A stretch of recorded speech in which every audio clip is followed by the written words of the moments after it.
I'm Jessica. I'm going to show you how easy it is to make a fun pillowcase that looks professional and store-bought with cork fabric. So this project is really easy to make and it goes together fast. So I have my square of fabric and I just did a crease against both sides. So I just folded it in half, I did a finger press, and then I folded it the opposite way so that way I could find my center. I'm going to take my ruler and mark 1/4 inch away from that center line, and I'm going to do that for the opposite side.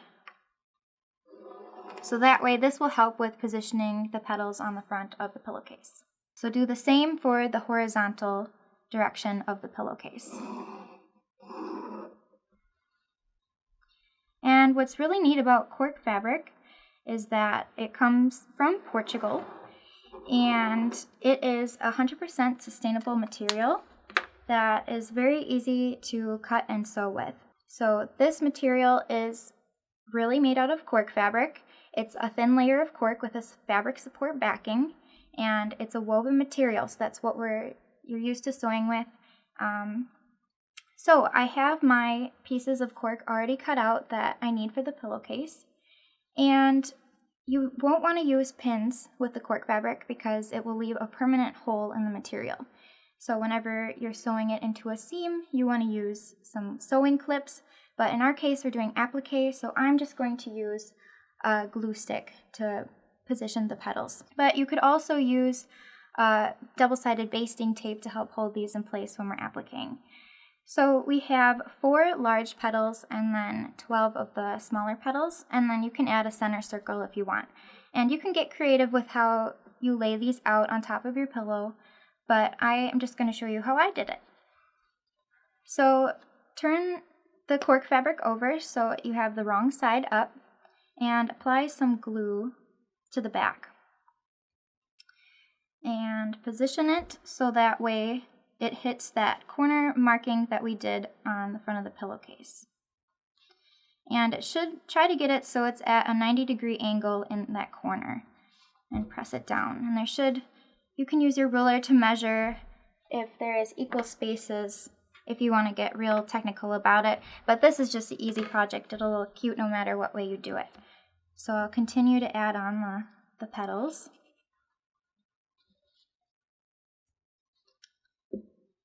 And I'm just going to lay these out. I'm not going to glue them all down for now, just to show you an idea of how to lay them out. So I have the 4 large petals in the center, and to do the smaller petals, you will make sure that there is 1/4 inch between the large petal and the smaller petal, and there is 1.25 inches from the tip of the petal to that line that we marked earlier. And you can arrange these however you'd like, but this is just how I did it. And then I have some extra ones if you want to play and put them out farther, but I just put them in between and continued to go around. And you would of course glue these all down before you begin sewing. And if you'd like to add the center circle in the middle, you could just lay it over top of the cork fabric. On my BL9 machine, I am able to sew through 6 layers of cork fabric, so you will not have a problem sewing through these 2 layers of cork fabric in the center here. So again, this is how I laid out my pillow, but you're welcome to get creative and lay your petals out like this, or like this, or even like this. But I wouldn't recommend putting your petals like this. So the next step is to sew down the applique, and I wanted to show you my sample so you can see some different stitches that I used on the cork fabric. On the center of the petals, I used just a straight stitch, so if you wanted to stitch down all of your petals that way, you could. You're going to have the raw edge, but you don't have to worry about that fraying at all because cork fabric doesn't fray. On the petals here, I did a zigzag with a narrower stitch length, so it's a little bit tighter. I would not recommend going less than 1.5 millimeters for the stitch length, because that will poke more holes in your cork fabric, which you don't want. So the less holes, the better. On this other petal, I did a little bit wider of a stitch length, so any of these will work just fine. So if you've never appliqued before, or even if you have and you're new to the cork fabric, then I would recommend to test out some of the stitches on your machine and some feet that you have, different stitch lengths, so you can see what works best for your machine. And we're going to do that right now on a little sample that I have. I've glued down 3 extra petals that I cut so we can practice with the decorative stitches. I am going to be using the satin stitch foot to sew down the cork fabric, and what I like about using this foot with the cork is that it's clear so I can see the edge of my applique, and then also there is a plastic piece across the front which will help prevent the cork fabric from being drawn up with the needle as we sew. It will keep it flat. So that's what I like about the satin stitch foot. Another neat thing about this foot is there is a groove on the back side, so this will help feed those denser stitches and the denser material that we're sewing through. I'm going to go ahead and put this back on. And first I'm going to try the widest zigzag on my BL9 with a 2 millimeter stitch length. So I'm going to turn the hand wheel to make sure that my needle falls mostly onto the cork, and then when it comes back onto the right side, we'll want it to be just on the very outside edge of the applique.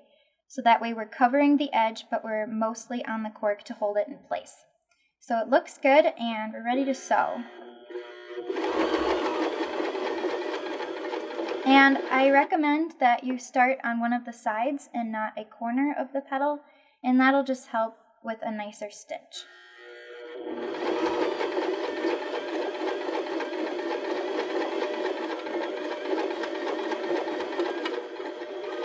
When you get to one of the points, sew slowly, and if you'd like, you can turn the hand wheel, and you'll want so that the needle, the right side of the needle lands on the tip of your cork fabric. Then we can pivot our foot, and the first stitch will sew to the left, so we'll be on our cork and we won't be off onto the fabric.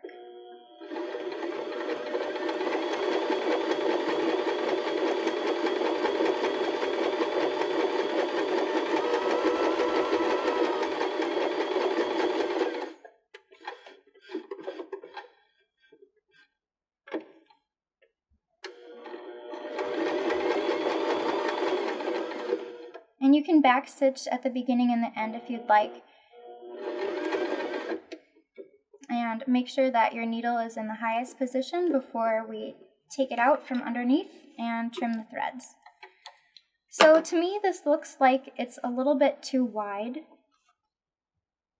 of a stitch for the cork. I really want to show it off, so I'm going to narrow the stitch width by just turning this dial, and you'll notice that the longer the dash mark, the wider the stitch, so this is getting even narrower and narrower as we turn the dial. So I'm just going to turn it a little bit, probably about in the middle, and then I'm going to shorten my stitch length a little, and we'll test it on the next petal. So again, turn the hand wheel to make sure that the needle is lying on the cork, and reposition if necessary.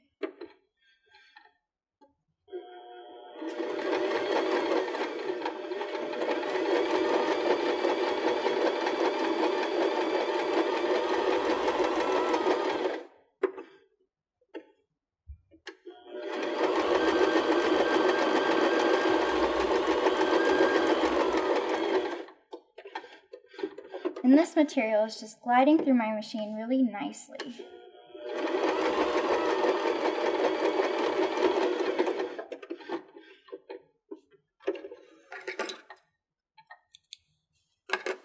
So I kind of like how the second one turned out.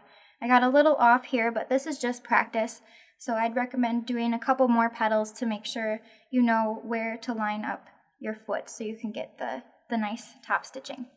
But then I also want to show you the straight stitch. So I'm going to turn to a letter A, and where we're at with the stitch length, I'm going to turn it to probably 2.5 so it's a little bit longer and we don't have as much pin pokes with the needle.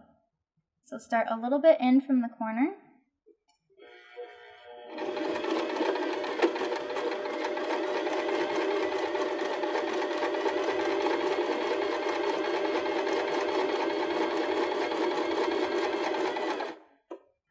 And make sure your needle is down when you get to the corner.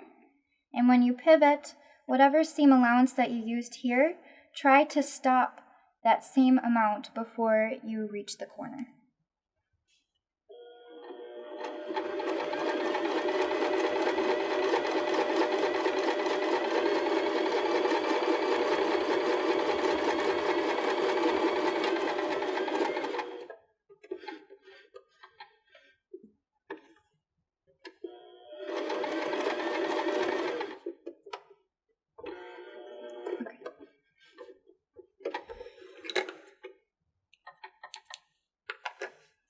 So continue to test if you'd like.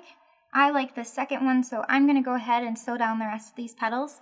And next I'll show you how to add the pom-pom trim to the outside of the pillowcase.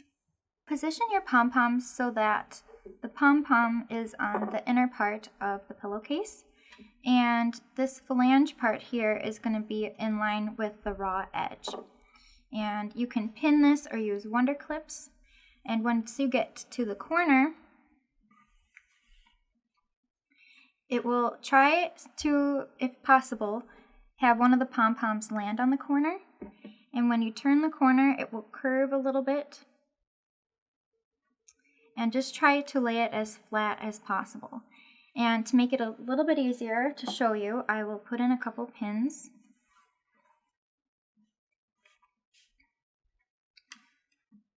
Around each of the corners.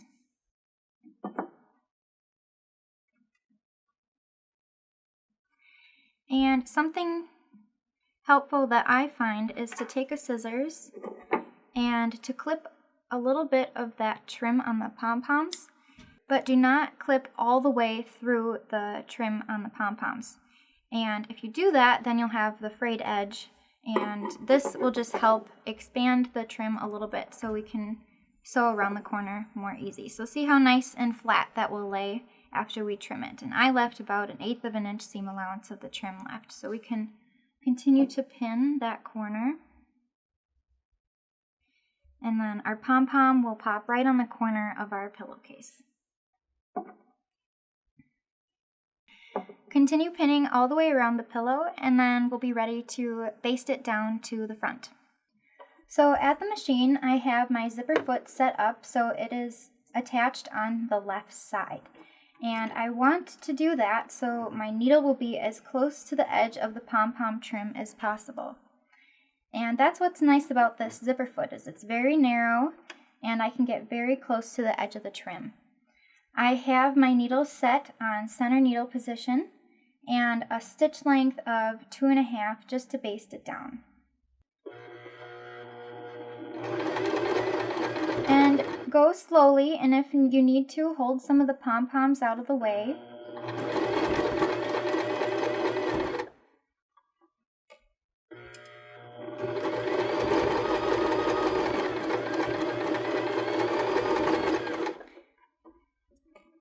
And try to keep the edge of the pom-poms in line with that raw edge as you sew.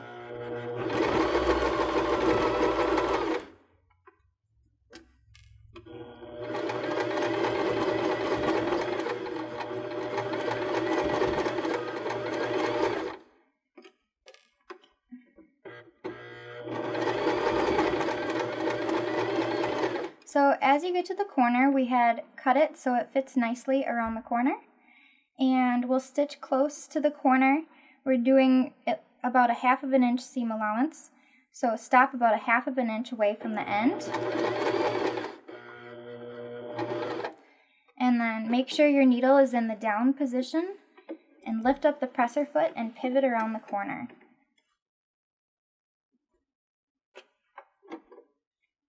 Then you can lower your presser foot and continue sewing the pom-pom trim around the pillow.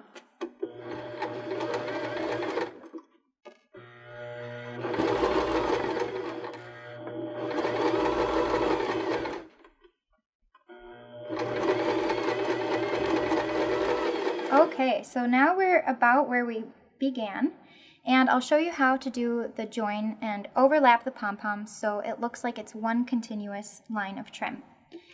So you'll see that these two pom-poms are butting up against each other, and we don't want that. We want them equally spaced, so we're going to get rid of all this excess here. And I'm going to just take my scissors and trim off that pom-pom. Now, you'll want to trim it so there's a little bit of overlap so you don't have that raw edge. And you'll continue to sew and kind of curve the edge of the trim so it comes off the raw edge, so it's tucked into the seam allowance.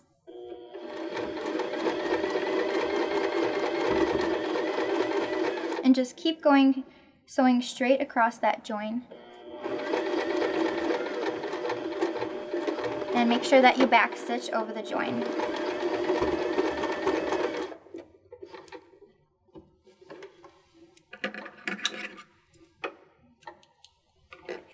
Now that you're done sewing the pom-pom trim onto the front of your pillowcase, we're ready to make the back side. So for the back of the pillowcase, you'll need 2 pieces and then 3 buttons. And I already went ahead and sewed the band on the side edges of each of the pieces for the back. But I'll just show you quick how I did that.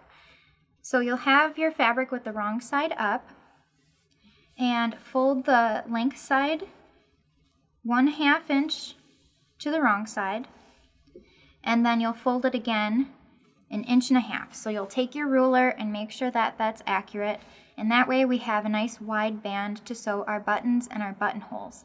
And what I did was I just used the standard foot and followed along each edge of the fold for a nice straight stitch to tack both those sides down. So this is what it looks like finished after you stitch both sides of the pillowcase. And do that for both pieces of the back. So I've already marked the center points of each of my buttons, and I have my button sewing foot on my machine. What's unique about this button sewing foot is there is a lever on the back side, so when the foot is on your machine, there's actually more downward pressure on the front of the foot to help hold whatever you're sewing in place. There's also a rubber grip on the front of the foot, and that helps keep your button or charm or whatever you're sewing down from shifting underneath the needle when you're sewing. So I'm going to put this back on the machine.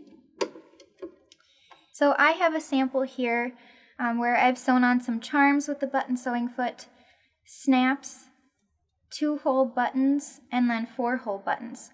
So you can do the diagonal stitch or you can sew just straight across. And I'm going to show you how to do that with a 4-hole button. So this is the position that I want the center of my button. So I'm going to lay it over the center, and I'm just going to do straight across and stitch across from the left to the right, and then I will have to reposition to do the front 2 holes of the button. So try your best to center it in between the blue grips and set your machine to a zigzag. Another important thing when you're sewing buttons, you don't want the button to move forward or backward at all. And on this particular machine, we can't lower the feed dogs, so we're going to set our stitch length to 0 so our feed dogs won't move at all. Another important thing is that you'll want to test before you begin sewing. So we're on a zigzag stitch right now. Most buttons are 4 millimeters apart for the holes. So we're going to try this, and our needle fits perfectly in that hole. And now it's going to come over to the right side. And it's a little close, so I'm going to narrow the zipper foot by just turning my dial on my machine a little bit narrower. And try with your turn wheel again to turn it to see where the needle lands in the holes. And that's a little close yet, so I'm just going to move the button over a little and try it once more because it wasn't quite centered. So that looks pretty good. Now we can use our foot pedal and do about 8 to 10 stitches in total.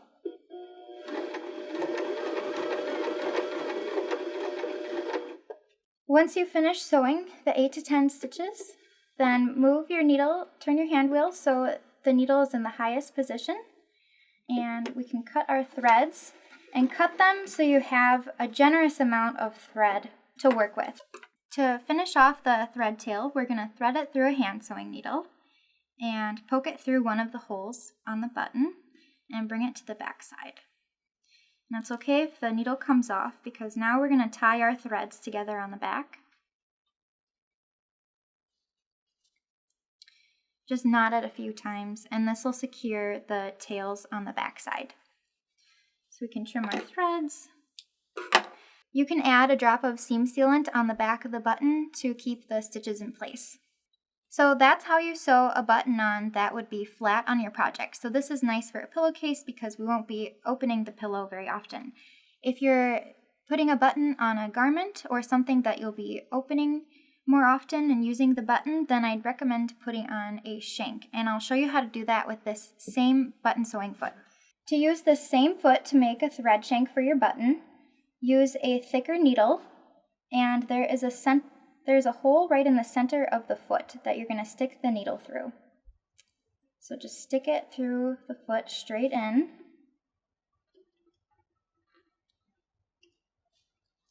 And now we can position our button over our marking point and underneath the foot. And now we can turn our hand wheel to make sure that it doesn't hit the sides of the buttonholes. And you'll notice that the thread gets caught on the top of this needle, and that's what we want. So that way there's the extra thread for the shank underneath the button. So that looks good, and now we can use our foot control and sew the rest of the button with 8 to 10 stitches.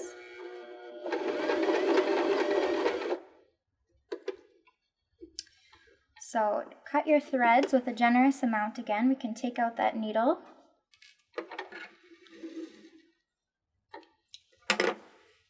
So you'll notice that there is some extra thread on top of the button, and that's what we want to create the shank. So I already have my hand sewing needle on the tail that we cut, and I'm just going to put it underneath the button and not through the fabric. So just get it so the thread is coming underneath the button. Now, shimmy the button so the thread is nice and tight, and then wrap your extra thread around the bottom of the button to create the thread shank. And you can do that about 8 or 10 times. And then we'll sink this back to the backside of our project.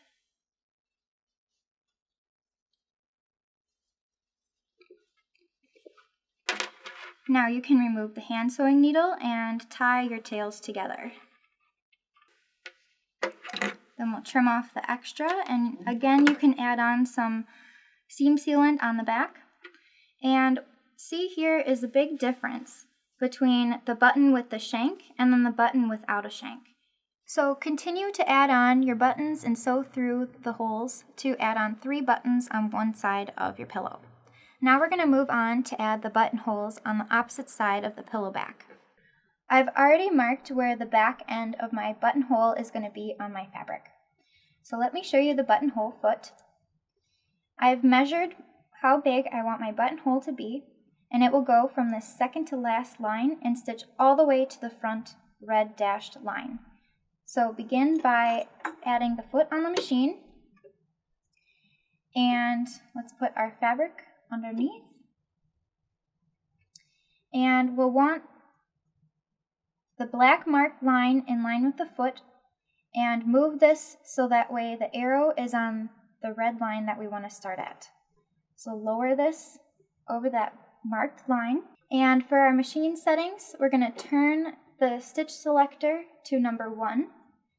And the stitch length will be in this green area, so the machine knows that we're going to sew on a buttonhole. On the stitch display over here, you can see for the buttonhole number 1, it will sew from the back to the front.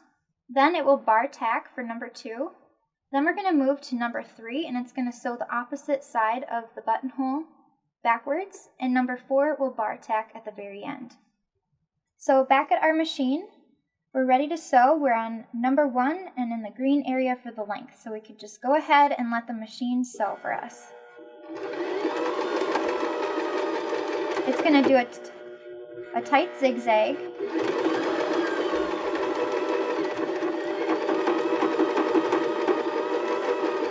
And then slow down as your arrow points to that last red mark. And turn your hand wheel so the take-up lever is at the highest point before you turn to the next stitch. So we'll turn to number 2, and it will do the bar tack. And do about 8 to 10 stitches. With your needle at the highest position, then turn to number 3, and it will sew backwards.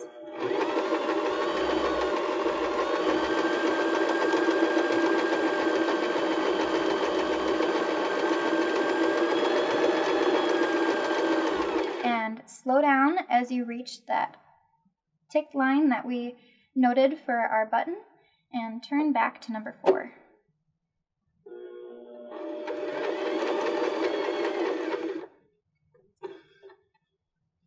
Then we can remove the fabric from underneath our needle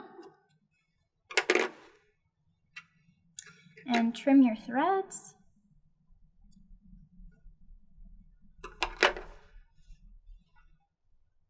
And we have stitched our buttonhole and we're ready to cut. For this step, you'll need a seam ripper and a pin. So insert the pin through the end of the buttonhole, and we're going to seam rip from this end to where the pin is, and the pin will prevent us from ripping through the end of this buttonhole. So just stick it through the fabric and seam rip very carefully between your stitches. And you'll feel that it'll stop once you hit the pin. And now you know how easy it is to sew a buttonhole on your sewing machine. So for this project, you'll continue and make 2 more buttonholes, and then we'll be ready to add the back and the front together. Before we put the layers together, put the buttons on the outer edge through the buttonholes, but leave the center button unbuttoned so that way you can easily turn the pillowcase right side out. So once you have those buttoned, you will make sure that all the pom-poms are flat inside of the pillowcase. Line up the raw edges and pin all the way around the outside of the pillow. And when we bring it to our sewing machine, we're going to use our zipper foot and just top stitch and seam the layers together right on the previous stitching that we did to tack down the pom-pom trim. So again, I have my zipper foot on the left side so I can sew really closely to the pom-poms right over top of the previous stitching. And back stitch. And continue sewing all around the entire pillow.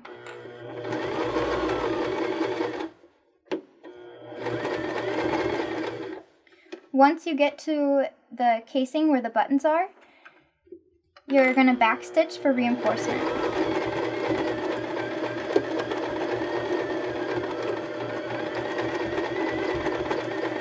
And then you can continue around the rest of the pillow.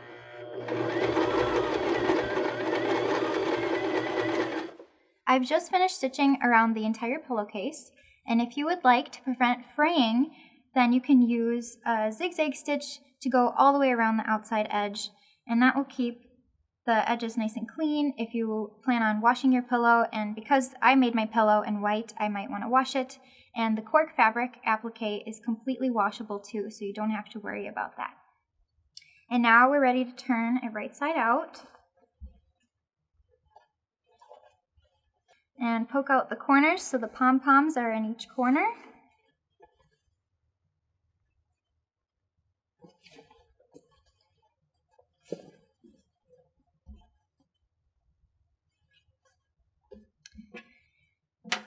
And you can purchase a pillow form, or you can make one of your own, or use an old throw pillow that you have and put it inside the pillowcase. I brought a pillow from home, and I'm just going to recover this pillow And I like to make pillowcases for the different seasons, and these make really nice gifts too.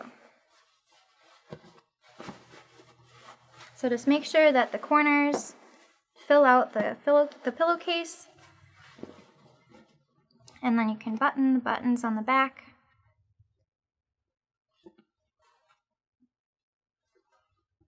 And you could use some funner buttons than I did too. I just used the plain buttons. But look how easy it was to make this pillowcase, and it's completely washable with the cork fabric. These make great gifts. I'd love to see your pillow after you're done with this class. Tag me on Facebook and Instagram to share what you make. Happy sewing!